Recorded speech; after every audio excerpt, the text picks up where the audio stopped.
오늘 우리에게 허락하신 하나님의 말씀입니다. 자리에 앉겠습니다.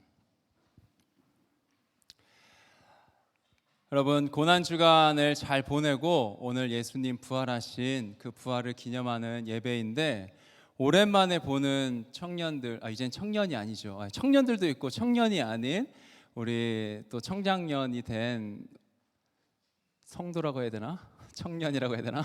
아무튼 신혼부부들도 있고, 네, 감사합니다.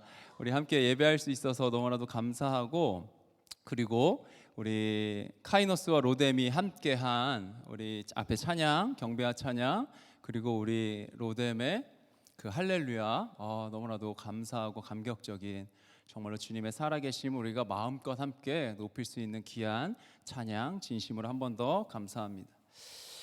예수님께서 십자가에 못 박혀 죽으시고, 그리고 장사까지 지내시고, 그리고 사흘 뒤에 성경대로 하나님께서 말씀하신 대로 다시 살아나신 날, 그날이 바로 오늘 부활절인데, 우리 자녀들에게, 하원이 하동이에게 야, 어제 예수님 무덤에 계셔 그랬더니, 왜? 다시 죽으신 거야? 왜 무덤에 있어? 그래서 한참을 생일을 비유로 해서 그렇게 해서 이제 부활절을 소개했는데, 우리가 정말로 예수님 늘 살아계시고 늘 부활하신 주님으로 우리 함께 하시지만, 그러나 우리가 그 십자가의 고난을 함께 경험하고 또 묵상하며 오늘 부활을 맞이했는데, 성경을 통해서 하나님은 우리에게 믿음을 요구하시는데, 바로 예수님의 부활을 역사적 사건으로 믿으라는 그런 요구를 우리에게 하신다라는 거예요. 나는 예수님의 부활을 믿는가? 첫 번째 1번 질문으로도 내가 던졌는데, 여러분, 예수 그리스도의 부활을 나는 믿는가? 근데 이 믿는데 그냥 영적인 사건, 그리고 뭐 상상 속의 사건, 후대 예수님의 제자들이 그냥 만들어낸 영웅 만들기 프로젝트의 결과로 그냥 이렇게 뭔가 하나 삽입한 그러한 내용이 아닌, 정말로 역사적 사실로, 그러니까 신앙 고백으로 믿는 것이 말고 실제 했던 역사적인 사건으로 믿고 있냐라는 질문을 하나님께서 우리에게 하신다라는 거예요. 갈라디아서 1장을 보니까 변화된 바울을 본 사람들이 이렇게 이야기하는데, 뭐라고 얘기하냐면, 전에 1장 23절, 전에 우리를 박해하던 그 사람이 지금은 그가 전에 없애버리려고 하던 그 믿음을 전한다 라고 얘기하는 거예요. 이전에 우리를 박해하던, 우리는 누구야? 예수 믿는 사람들을 박해하던 그 사람 바울이 지금은, 이전에는 이랬는데 지금은 뭐 한다? 그가, 바울이 없애버리려고 했던 그 믿음을 전하고 있다라고 얘기를 하는 거예요. 그러니까 그리스도인을 박해하던 사람이 어떤 변화가 있어서 이제는 그가 없애버리려고 했던 그 믿음을 전하고 있는 건가? 질문하는 거예요. 전에 바울은 무엇을 믿을 수 없었을까? 그리고 이제는 그가 지금은 무엇을 믿고 있기에 그 믿음을 전하는 사람이 되었을까? 당시 유대인들이 믿을 수 없었던 것은 그들과 함께 살았던, 눈에 보였던 예수가 그리스도다, 예수가 부활했다, 이걸 믿을 수가 없는 거예요. 태어나서 우리와 함께, 그리고 이 시대를, 그 시대를, 같은 시대를 살았기 때문에 예수님이 다니는 것, 그를 통해서 나타났던 또 그의 음성은 다 들었지만, 그러나 어떻게 저 초라한 청년이 구원자가 될 수 있냐? 인생을 걸어야 되는데 구원자에겐 어떻게 인생을 걸 수 있냐? 아무리 생각해도 그건 불가능하다. 그리고 부활, 믿을 수 없다. 당시 유대인들에게 부활의 개념이 없었던 것은 아닌데, 그들이 믿고 바라는 부활, 그들이 생각하는 부활은 어떤 부활이냐면 세상 끝에 오는 부활, 그리고 한 번에 다 같이 부활하는 그러한 부활을 그들이 믿고 있었다라는 거예요.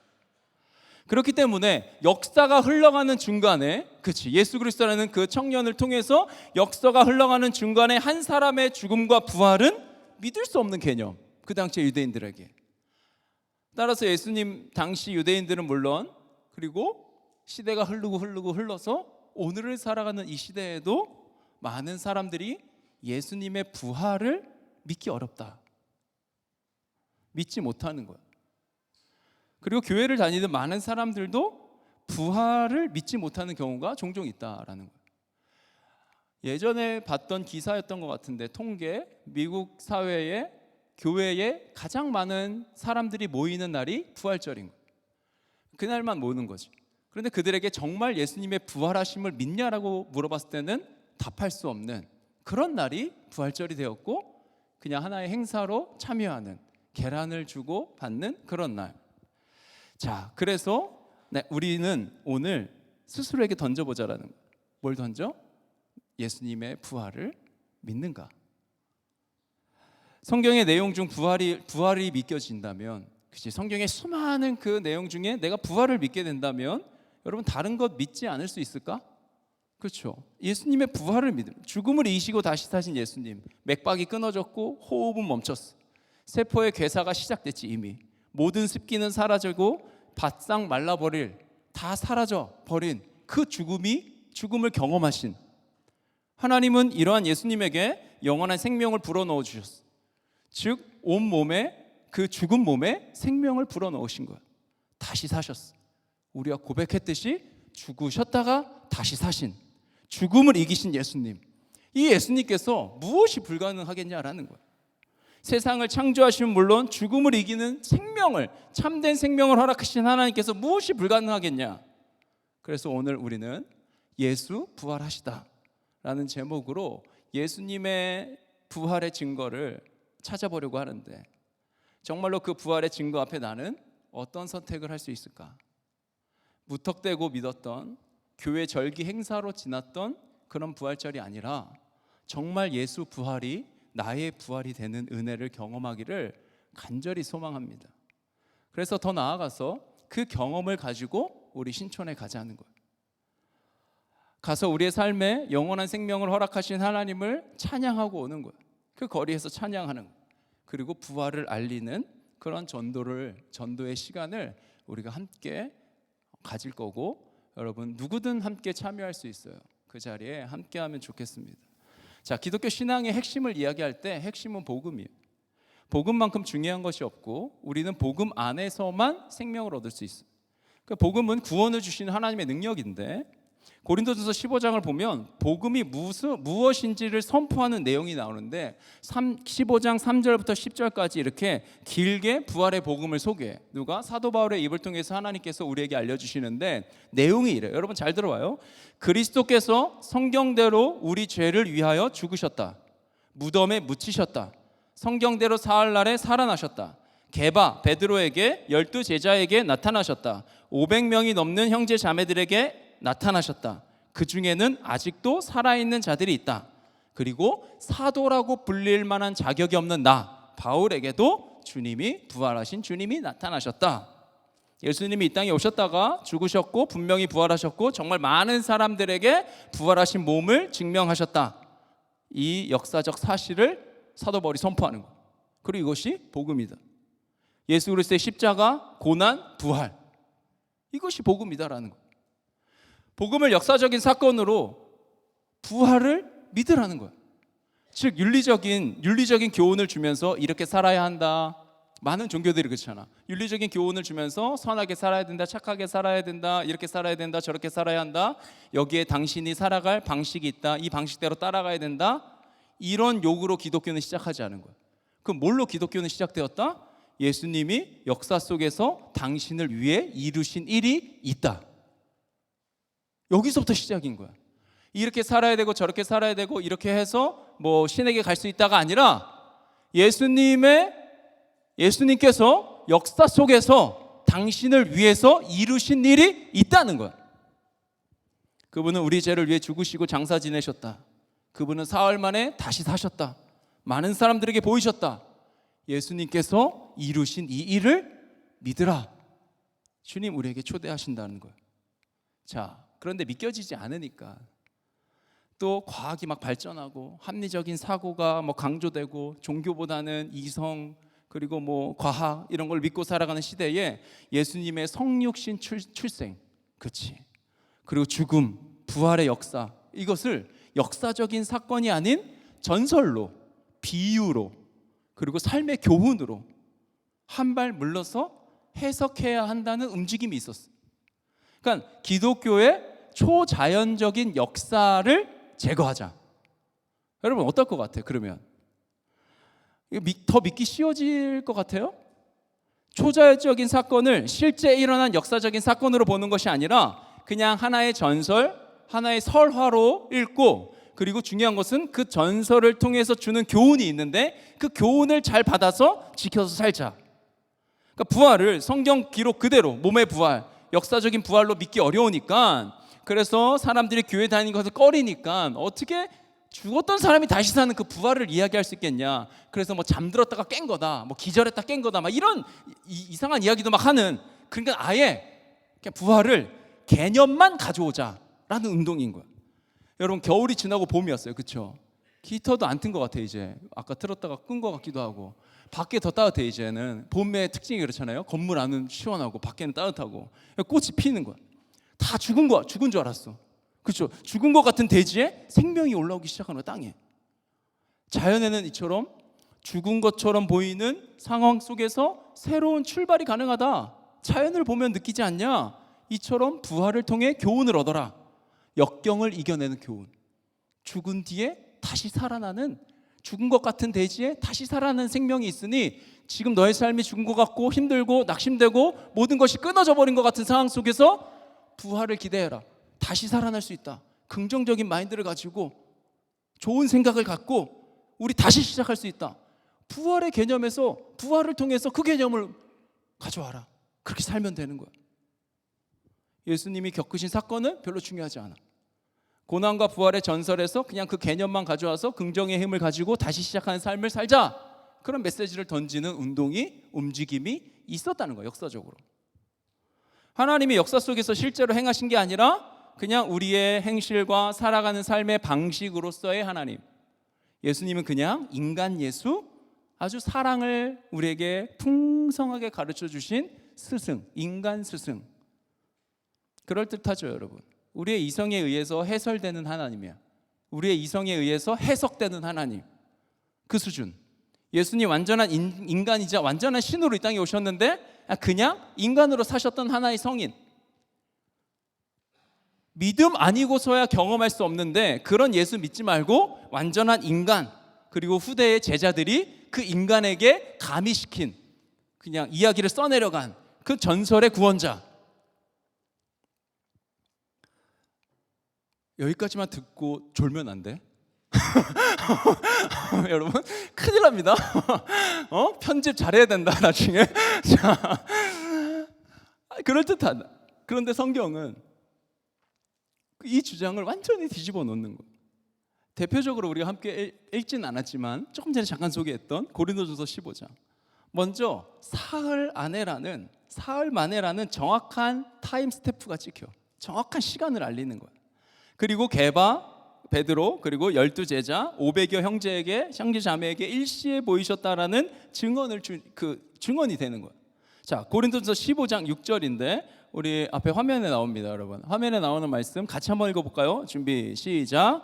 그 후에 그리스도께서는 한 번에 500명이 넘는 형제 자매들에게 나타나셨는데 그 가운데 덜어는 세상을 떠났지만 대다수는 지금도 살아 있습니다. 아멘. 자, 이 글이 기록될 당시, 고린도 전서가 기록될 당시에 사람들에게 확인하라는 거야. 가서 우리가 알고 있는 많은 사람들 최소 512명, 그렇잖아. 그치? 그 사람들에게 예수님이 부활하신 몸으로 나타나셨다는 거야. 그러니까 가서 뭐 하라고? 그들의 증언을 들어보라는 거야.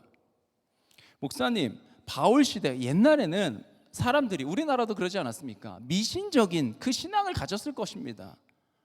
그렇게 뭐 예측할 수 있다라는 거예요. 그러니까 아무 말이나 해도 잘 믿지 않았겠습니까? 그래서 믿은 거 아닙니까?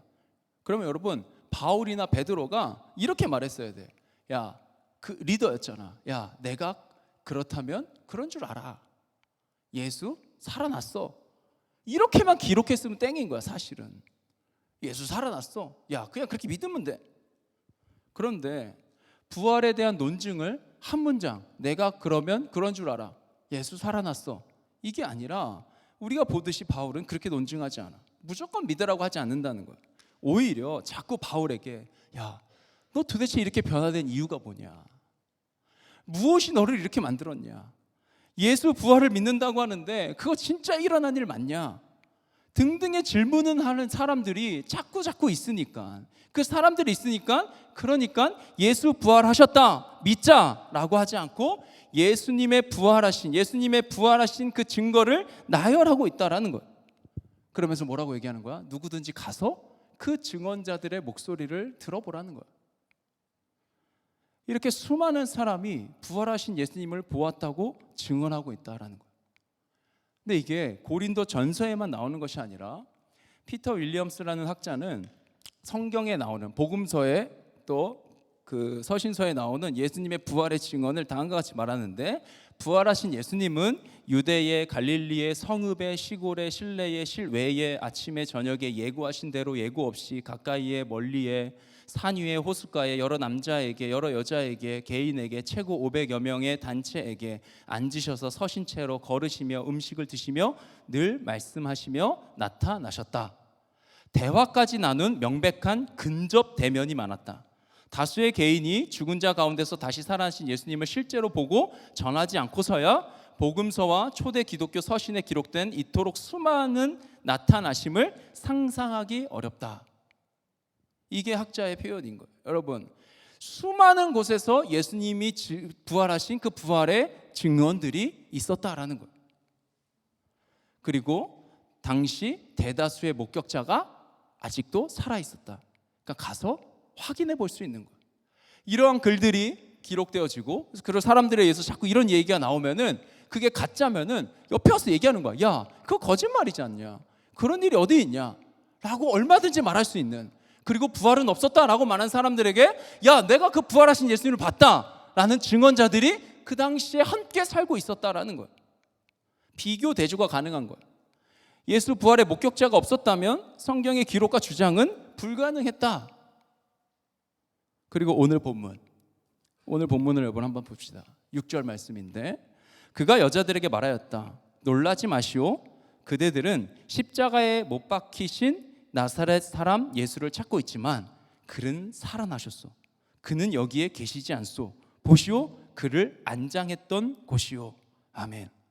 안식일이 지나고 여인들이 예수님의 무덤을 찾는 그 이야기. 예수님은 벌써 부활하셔서 그 무덤은 비어 있었던 그 상태. 그리고 마태복음에 의하면 천사로 기록된 존재가 예수님의 부활 소식을 여인들에게 전하는 거예요. 자, 그래서 여인들은 무덤에서 뛰어나와서 벌벌 떨면서 무서워서 아무에게도 아무 말도 못한 채 도망쳤다. 이런 일들이 일어나는 거예요. 자, 그리고 나서 우리가 읽었던 본문의 9절부터 11절을 보면, 자, 9절부터 11절까지인데요. 여러분, 앞에 화면에도 있는데 여러분 나눠준 그 말씀 나눔지도 보세요. 자, 예수께서 일해의 첫날 새벽에 살아나신 뒤에 맨 처음으로 막달라 마리아에게 나타나셨다. 마리아는 예수께서 7 귀신을 쫓아내 주신 여자이다. 여러분 9절에 뭐래요? 누구에게 나타났다? 맨 처음에 막달라 마리아라는 여인에게 나타났는데, 이 여인은 어떤 여인이었다? 예전에 7 귀신이 들려서 살아가던 여인인 거예요. 여러분 7 귀신 들려서 살아갔던 그 여인의 삶이 어땠을지 우리는 상상할 수 있어. 근데 그 여인의 삶에서 예수님이 그 귀신을 쫓아내셨다. 그 여인이야, 그 여인, 막달라 마리아. 자, 10절. 마리아는 예수와 함께 지내던 사람들이 슬퍼하며 울고 있는 곳으로 가서, 왜 슬퍼하고 울고 있어요? 예수님이 죽으셨기 때문에 슬퍼하고 울고 있는 그들에게 간 거야. 가서 그들에게 소식을 전했어. 무슨 소식을 전했어? 부활하신 예수님을 내가 만났다라는 막달라 마리아가 자신이 만난 경험을 그 울고 있는, 슬퍼하고 있는 사람들에게 가서 전한 거야. 자, 11절. 그랬더니 그러나 들었는데 마리아가 이야기했는데 그들은 예수가 살아계시다는 것과 마리아가 예수를 목격했다는 말을 듣고서도 믿지 않았다라고 기록되는 거예요. 여러분 지금 어떤 상황이에요? 예수님의 부활을 제일 먼저 목격한 사람이 누구야? 일단 빈무덤을 확인했대. 누가? 여인들이. 자, 그리고 막달라 마리아라는 여인을 예수님께서 처음 만나셨다라는 거예요. 이 당시 가부장 사회에서 여자는 여러분 숫자 셀 때도 안 들어갔어요. 오병이어 5,000명 셀 때 여자 없었어요. 남자 숫자만 센 거야. 그리고 여인들은 사회적 약자였어. 어떤 위치에 있던 여자는 법정에서 증언할 자격이 없어. 그들이 증언한 것은 법적인 효력을 가질 수 없는 그러한 시대. 그러니까 여인의 증언은 아무리 그럴듯해도 증거가 될 수 없는. 자, 그럼 여러분 왜 복음서의 기자들이, 복음서를 기록한 사람들이 굳이 그렇게 꾸며낼 이유가 있었을까? 예수님이 부활하셨다는 건데 그거를 처음으로 막달라 마리아가 받고 그 마리아가 사람들에게 전했다라는 이 컨셉, 이 이야기, 그리고 여인들이 그 무덤에 가서 그 빈 무덤을 여인들이 확인했다. 이걸 굳이 여인들이 했다고 기록하는 게 낫겠어요? 아니면 베드로가 가서 보고 확인했다. 베드로와 12제자 늘 같이 있던 그들에게 예수님이 먼저 나타나셨다. 예수교를 세워가는, 예수라는 인간을 신격화하면서 예수 부활이라는 아무도 믿을 것 같지 않은 그 교리를 만들어야 하는데, 그 부활의 첫 증인을 여자들로, 여인들로, 예수님이 처음 만난 사람 막달라 마리아로 그렇게 바보가 아니고서야 그렇게 하겠어요, 여러분? 자신들의 종교를 세워가는데, 자신들의 교리를 경고해야 하면서 갈 건데, 그렇기에 부활하신 예수님을 여자들이 보았다, 예수님이 막달라 마리아를 처음으로 만났다 라고 기록한 이유는 뭐야? 그런 일이 있었기 때문에. 실제로 그 일이 있었던 거야. 그들이 봤기 때문인 거야. 부활하신 예수님은 이렇게 두려움에 떨고 있는 여인들에게 찾아가셨다. 두려움에 숨어있던 제자들에게 주님이 찾아가셨다. 엠마오로 가는 그 제자들을 주님이 만나 주셨다. 이제는 그 부활하신 주님께서 우리에게 오셨고, 그리고 오늘 또 새롭게 우리를 찾아오실 것이다. 그래서 우리는 스스로에게 질문하게 하시는 거예요. 예수 부활을 믿는 자로 살아갈 것인가? 아니면 그냥 교회는 다니는 부활을 믿는다라고 생각하는, 때로는 그것이 착각일 수 있는 그런 자로 살아갈 것인가? 부활의 복음을 선포하고 그 부활의 예수님을 만나고 난 뒤에 삶이 완전히 뒤집힌 사도 바울, 그는 고린도전서 15장, 아까 살펴봤던 그 3절부터 10절까지 그 복음을 선포하기 전에 이런 이야기를 하는데, 15장 1절입니다. 형제자매 여러분, 제대로 나왔나요? 네. 형제자매 여러분, 내가 여러분에게 전한 복음을 일깨워 드립니다. 이미 복음을 전해서 교회가 세워진 거야, 고린도 교회가. 그런데 그 전한 복음을 다시 일깨워 준대. 여러분은 그 복음을 전해 받았으며 또한 그 안에 서 있습니다. 맞잖아. 전해 받았고 그 안에 서 있는 교회 성도들이, 고린도 교회 성도들. 자, 왜 바울은 복음을 전하고 난 다음에 일깨워 준다고 하면서 글을 다시 쓰는 걸까 할 때 2절 말씀을 볼게요. 2절 말씀 같이 읽어볼까요? 준비 시작. 내가 여러분에게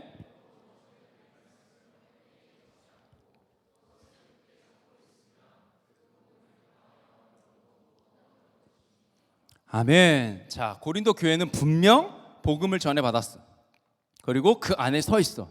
하지만 전해드린 말씀, 복음으로 전해드린 말씀을 헛되이 믿지 않고 헛되이 믿고 있는 자들이 있었다라는 거야. 하나님의 말씀을 말씀으로 믿지 못하는 거야. 그래서 예수 부활을 믿지 못하는 그러한 자들.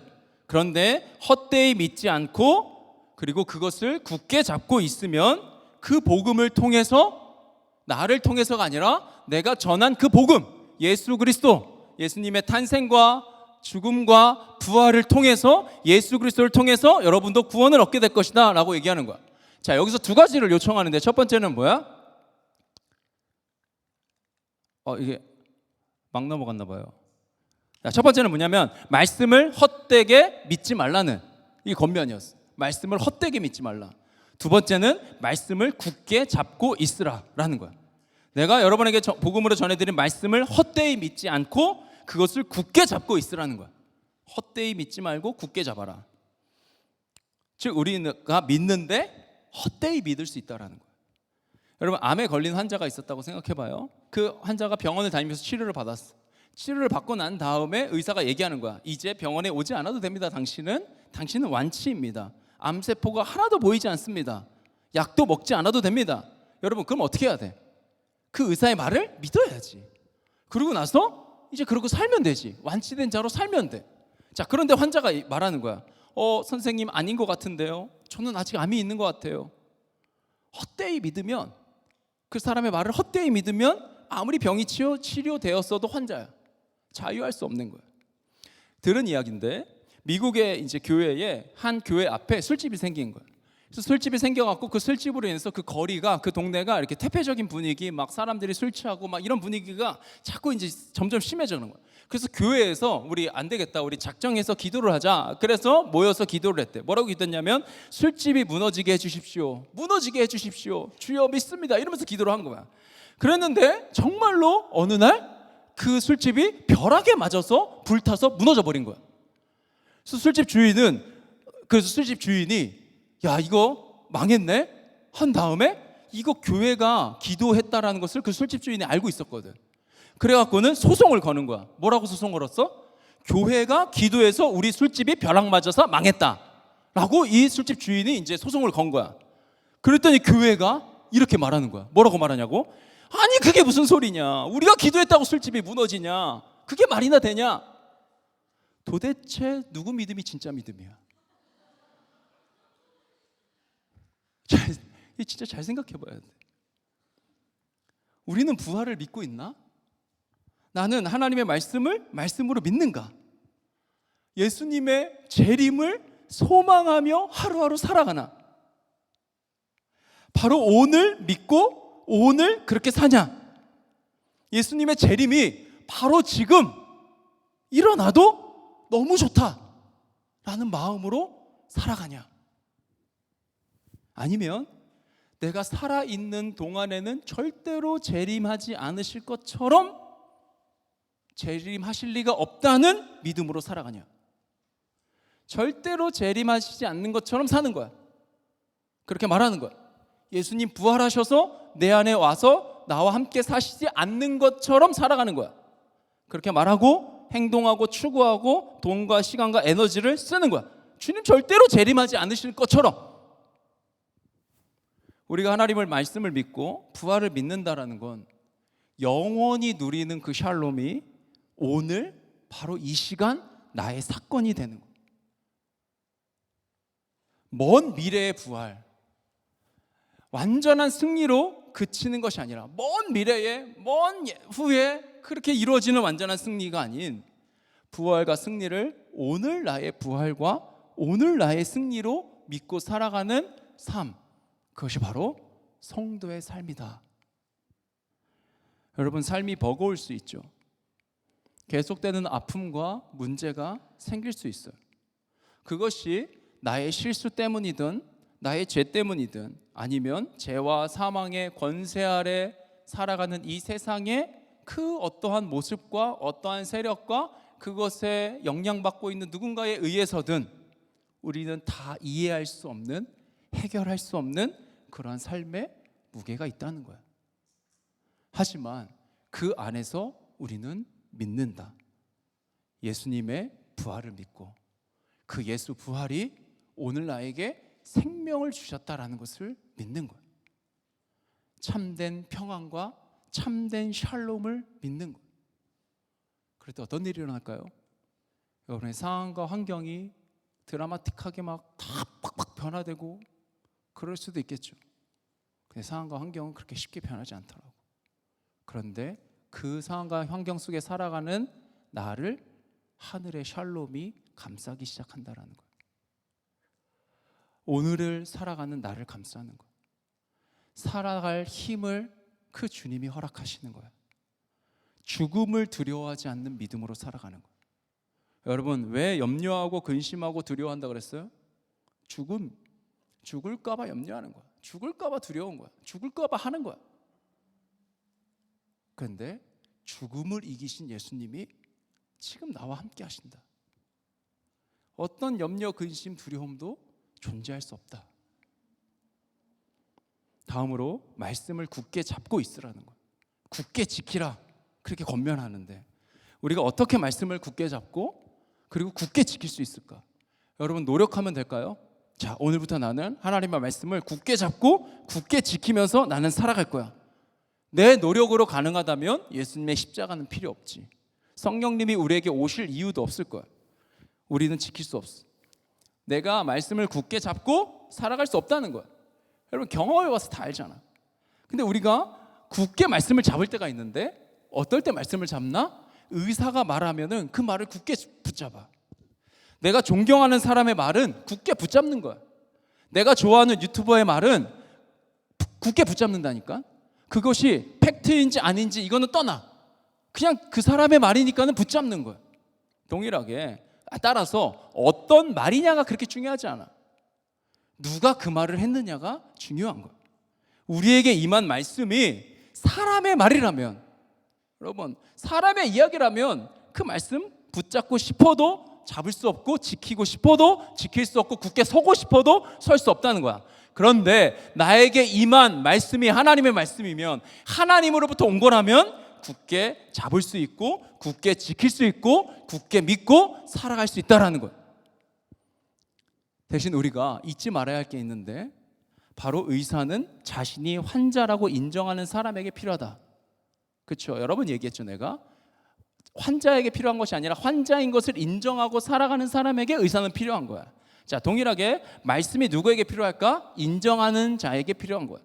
말씀이 없으면 안 되는, 굳게 설 수 없는 환자라는 것을 인정하는 사람에게, 말씀을 따르지 않으면 헛되고 헛된 이 세상에서 내가 이루고 성취하고 누리는 그 성공도, 그것이 어떠한 위치에 있던, 어떠한 것을 벌던, 어떤 권세를 가졌든 말씀 없이 세워진 자리는 아무 의미가 없다는 것을 믿고 인정하고 살아가는 사람에게, 내가 경험한 지식과 내가 가진 돈과 능력과 엄청난 속도로 발전하면서 우리의 일자리와 생존까지 위협하는 듯하게 다가오는 그 AI의 모든 시대의 변화와 흐름 속에, 즉 이 세상의 모든 것과도 비교할 수 없을 만큼 말씀이 훨씬 더 중요하다라는 것을 인정하고 살아가는 사람에게 그 말씀은 굳게 세워질 것이고, 그 말씀은 믿어질 것이고, 그 말씀대로 살아가는, 지켜내는 그런 삶을 살아갈 수 있다는 거예요. 이런 자만이 누릴 수 있는 거예요. 말씀 없으면 안 된다는, 내가 말씀 따르지 않고 이룬 모든 것은 헛되다는 것을, 이 세상의 그 무엇보다 가장 강력한 것은 그 누구와도 비교할 수 없는 하나님이 나에게 하신 그 말씀이라는 것을 인정하고 살아가는 사람, 말씀 위에 굳게 서서 말씀을 붙잡고 결국은 그 복음에 의한 구원을 누리는 자가 될 것이다. 부활의 아침에 그 두려움에 사로잡혀 벌벌 떨고 있는 여인들에게 찾아오셨던 예수님께서 오늘 이 시간, 바로 이 시간 말씀으로 주님이 우리에게 찾아오실 거예요. 말씀 위에 서서 굳게 잡고 살아갈 진리로 주님이 우리에게 오신다. 우리 하나님의 은혜를 구하며 나의 한계를 인정하며 함께 기도합시다. 주님, 말씀에 굳게 서서 부활의 믿음으로 살아가는 저의 삶이 되기를 간절히 원합니다. 우리 함께 기도합시다.